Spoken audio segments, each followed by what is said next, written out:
Paano kinutya ng isang rapper yung ating Panginoong Jesucristo? Yan yung ating aalamin sa video na ito. Maraming mga tao ang hindi natuwa sa ginawa ng isang rapper na si Montero Lamar Hill. Siya ay kilala sa tawag na Lil Nas X. Hindi natuwa yung mga tao, lalo na nga yung mga Kristiyano, sa promotion na ginawa niya sa kanyang album. Ayon sa kanyang tweet, sinabi niya, my new single is dedicated to the man who had the greatest comeback of all time, J. Christ. Makikita doon sa picture na ginaya niya yung ating Panginoong Jesucristo na kung paano siya pinako sa krus. Bukod dyan, meron ding video na pinakita doon na siya ay nasa krus at maya-maya bigla itong nagbagong anyo na parang sa palabas na transformer. Meron ding video na pinakita na siya ay nagko-communion. Naglabas yung rapper na ito ng isang TikTok video na kung saan nakadamit siya bilang Jesus. Siya ay nasa loob ng isang simbahan at siya ay umiinom ng katas ng ubas. Ganun din, kinakain niya yung osya na parang ito ay minumukbang. Para sa mga Kristiyano, napakahalaga ng communion. Ito ay ginagalang at talagang napakasagrado.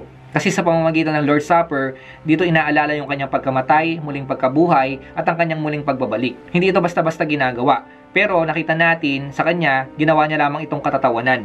At hindi niya na ito nirespeto. Bago niya pagawin yung iba't ibang mga pangungutya na yan, nagkaroon na rin noon ng iba't ibang mga issue at kontrobersya sa kanya bilang isang satanista. Noong 2021, naglabas siya ng limited edition na 666 na sapatos. Ito yung Nike Air Max 97 na tinatawag din na Satan Shoes. Ang sapatos na ito ay may ipatak ng dugo ng tao at naglagay din ng Bible verse ng Luke chapter 10 verse 18. Isang talata na kung saan sinabi ng ating Panginoong Jesucristo na nakita niya si Satanas na nahulog na parang kidlat mula sa langit. Ang sapatos din na ito ay mayroong baligtad na pentagram at nakabaligtad na krus na sinasabi ito yung simbolismo ni Satanas. Matapos din yung controversy na yan na sapatos ni Satanas, naglabas din siya ng music video na ang title ay Montero. At doon kitang-kita walang duda na yung music video na ito ay talagang pumapatungkol kay Satanas. Kung papanoorin mo ang video na ito, masasabi mo talaga na ito ay punong-puno ng kademonyuhan at kasalanan. So dahil sa mga kabi-kabilang kontrobersya na binabato sa kanya, sinasabi niya naman na hindi niya raw kinukutya yung ating Panginoong Jesucristo at lalo na nga yung mga Kristiyano. Sa katunayan nga yan, kamakailan lang sinabi niya na siya ay nanunumbalik sa ating Panginoong Jesucristo at sa simbahan. Pero sa kabila ng mga sinasabi niya na yan, marami pa rin mga tao ang hindi naniniwala sa kanya. Kasi maaaring yun daw ay kasinungalingan lamang para lang ma-promote yung kanyang album. Kasi nga, related ito sa ating Panginoong Jesucristo. Kitang-kita naman natin na sa mga ginagawa niya pa lamang, ito ay layo na sa kalooban ng Diyos. Yun pa lamang Satan Shoes o kaya man yung mga music video na ginagawa niya. Bagamat ngayon sa kanyang album, pinopromote niya yung ating Panginoong Jesucristo o kaya man yung simbahan, pero mga kapatid, hindi nangangahulugan nun, siya ay nakikristo na talaga o siya ay nasa kalooban ng ating Panginoong Diyos. Maring iba sinasabi nila, oo, kilala nga nila yung ating Panginoong Jesucristo. Pinopromote pa nga. O kaya man, may pananampalataya sila.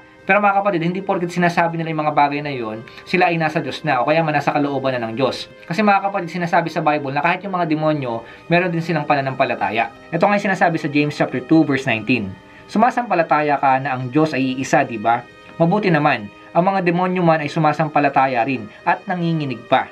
Kaya mag-iingat kayo mga kapatid na baka mamaya yung tinatangkilik nyo, akala nyo siya ay nananampalataya sa ating Panginoong Diyos o kaya man siya ay nasa Diyos. Pero hindi nyo alam, siya pala ay kay Satan. Kasi nga may mga pinapakita siya na related sa Bible o kaya man sa ating Diyos. Pero hindi naman talaga totoo yun. Yun ay panloloko lamang para ikaw ay mapahamak at yun nga madala sa maling landas. At kung mapapansin nyo dito sa rapper na ito, ang pagbigkas niya sa pangalang Jesus Christ ay J. Christ. So ang tanong ko dito, bakit hindi niya mabigkas ng buo yung Jesus? Bakit hindi niya ma-spell ng buo yung Jesus? Bakit J. Christ lamang? Tandaan niyo po mga kapatid na itong si Satan, ayaw niya ng pangalan na Jesus. Kasi mga kapatid, ang pangalang Jesus o Jesus ay makapangyarihan. Kaya nga mga kapatid, kapag nagre-rebuke tayo ng gawa ni Satan, sinasabi natin sa pangalan ni Jesus o kaya man in Jesus' name. Kasi nga, napakamakapangyarihan ng pangalan pa lamang ng ating Panginoong Jesucristo. Ngayon nakita natin dito, hindi mabanggit ng rapper na ito yung pangalang Jesus. So ayon tuloy sa ilang mga tao, kaya daw hindi niya mabanggit yung pangalang Jesus kasi nga siya ay nasa side ni Satan. Maring hindi niya kayang buuin o bigkasin yung salitang Jesus kasi alam niya na ito ay makapangyarihan.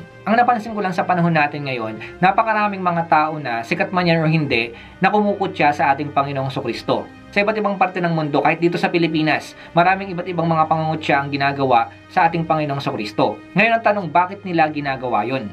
Kasi mga kapatid, kung hindi naniniwala yung mga tao sa ating Panginoong Jesucristo o kung hindi talaga totoo yung ating Panginoong Jesucristo, bakit marami pa rin mga tao ang kumukutya sa Kanya? Bakit pinagtatawanan pa rin siya ng mga tao? Kasi mga kapatid, kung hindi naman talaga nag-e-exist yung ating Panginoong Jesucristo, hindi na magsasayang ng time yung mga tao para kutsain yung ating Panginoon. Bakit sa panahon natin ngayon, napakarami mga tao na obsessed na pagtawanan o kayaman kutsain yung ating Panginoong Kristo. Kasi mga kapatid, kung talagang hindi totoo yung ating Panginoong Kristo, walang gagawa niyan. Pero mga kapatid, nakita natin sa panahon natin ngayon, napakarami mga tao na kumukutsa sa ating Panginoong Kristo. Nagpapatunay lamang yan na talagang totoo yung ating Panginoong Kristo. So the more na hinihate ng mga tao yung ating Panginoong Kristo, the more na mas nakikilala pa siya at kumakalat sa buong mundo. Kasi mga kapatid, ng New Testament, ganyan yung nangyari. Maraming mga tao noon ang kumutsa sa ating Panginoong Kristo. At marami talaga mga tao noon ang inayawan siya. Ang patunay nga dyan ay yung pagpako sa kanya sa krus. Pero mga kapatid, hindi yun yung nakapigil para mas makilala pa yung ating Panginoong Kristo. Para mas marami pang manampalataya sa kanya. Sa totoo lang, yun pa yung mas nagpalaganap ng Kristyanismo. Yung pangungutya ng mga tao sa kanya at yung pag-reject ng mga tao sa kanya. So akala ni Satan nagtagumpay siya nung napako yung ating Panginoong Kristo. Pero hindi niya alam, yun yung simula ng paglaganap ng Kristyanismo. Ngayon mga kapatid, sa panahon din natin ngayon, pilit niyang gagawin yan. Nakutsain yung ating Panginoong Kristo sa iba't ibang paraan na siya ay pagtawanan. Pero mga kapatid, tandaan nyo, kahit anong gawin ni Satan, hindi mababago yung katotohanan na yung ating Panginoong Kristo at yung mga nakikristo ay tagumpay na. At syempre mga kapatid, hindi rin mababago yung patungkol sa kapalaran ni Satan pagdating ng panahon. Ito yung sinasabi sa Matthew chapter 25 verse 41. Sasabihin naman niya sa mga nasa kaliwa, "Lumayo kayo sa harapan ko, kayong mga isinumpa.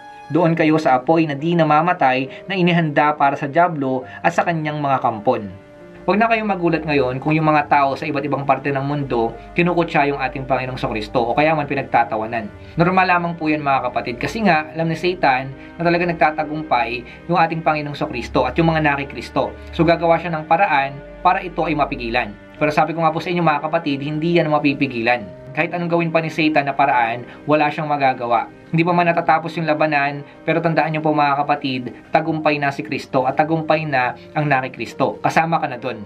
Ngayon mga kapatid, itong rapper na ito na tinatalakay natin, nawa nga mas makilala niya yung ating Panginoong Kristo. Nawa nga magkaroon siya ng tunay na pananampalataya sa ating Panginoon. Hindi yung peke lamang o kaya man, ginagawa niya lamang yon para sa kanyang sariling kapakanan. Hindi pa po huli yung lahat. Ipanalangin natin na yung mga tao na to, yung mga kumukutsa sa ating Panginoong Kristo, ay makilala mismo yung ating Panginoon. Nang sa ganon, magkaroon din sila ng kaligtasan tulad natin. Kasi mga kapatid, tandaan nyo, kahit anong pangungutya ang gawin ng mga tao sa ating Panginoong Kristo, handa niya pa rin patawarin yung mga taong nangungutya sa Kanya. Kasi nga, mahal niya lahat ng tao sa mundo na ito. Kahit sino pa yan.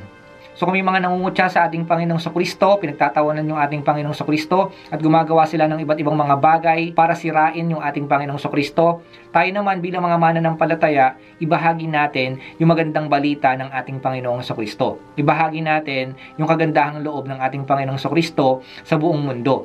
Nang sa ganon, malaman ng mga tao na yung ating Panginoong Kristo, siya yung tagapagligtas at siya ay babalik sa pangalawang pagkakataon. So yun lamang mga kapatid ang gusto kong ibahagi sa inyo. Sana may natutunan kayo sa ating tinalakay ngayon. Hanggang sa muli magkita-kita tayo. Salamat sa inyong panonood. Pagpalain kayo ng Diyos. Ingat kayo palagi.